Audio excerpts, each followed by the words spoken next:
Halika, papasyal namin kayo at samahan nyo kami sa biyahe namin sa Masinloc, Zambales. 3 a.m. nang umalis kami from Manila kasi ito ay 6 hours mahigit at 291 kilometers from Manila. Medyo maliwanag na nakarating na kami ng Subic, Zambales. Una nyong gagawin ay pumunta sa Masinloc Tourism Office, hindi sa Masinloc Municipal Hall ha.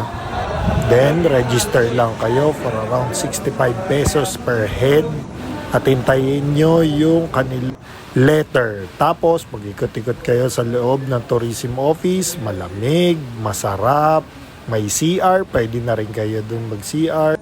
And then, makikita nyo yung mapa ng buong Masinloc, Zambales. Yan, dyan yung makikita kung saan kayo pupunta. Nga pala, sa tabing-tabi lang nito, nandito yung public market nila kung saan makakabili ka lahat ng supplies bago pumasok. Magmula sa Masinloc Tourism Office, around 28 kilometers pa ito papuntang Masinloc Cotton Mine. At ito yung maaabutan yung mga kalsada dito. Kung tanong nyo kung kaya ba ng sedan, kayo na lang ang bahala dito. Inurasan namin to sa takbong 40 kasi off-road naman yung sasakyan. Umabot din kami ng 1 hour 30 minutes dito. Non-stop siya. May panahong bumabagal kami kasi sobrang lalim ng mga lubak dito. Dito makikita nyo ano itsura namin sa loob ng sasakyan habang dumadaan. Marami ding matutubig na daan pero sabi naman ng locals doon hindi naman umulan that time. Mainit talaga. At sobrang daming steel bridge mo na madadaanan dito tulad ng mga nasa video. Eto, panibagong steel bridge na naman ang i-cross niya dito.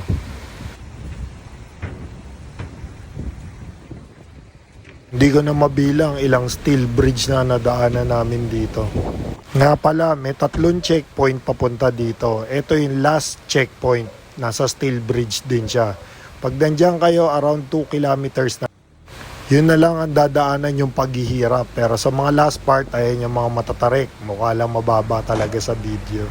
At pagkatapos ng less than 2 hours na rough road, ito ang bubungad sa ang paraisong tinatago ng Masinloc, Zambales, ang Cotton Mines.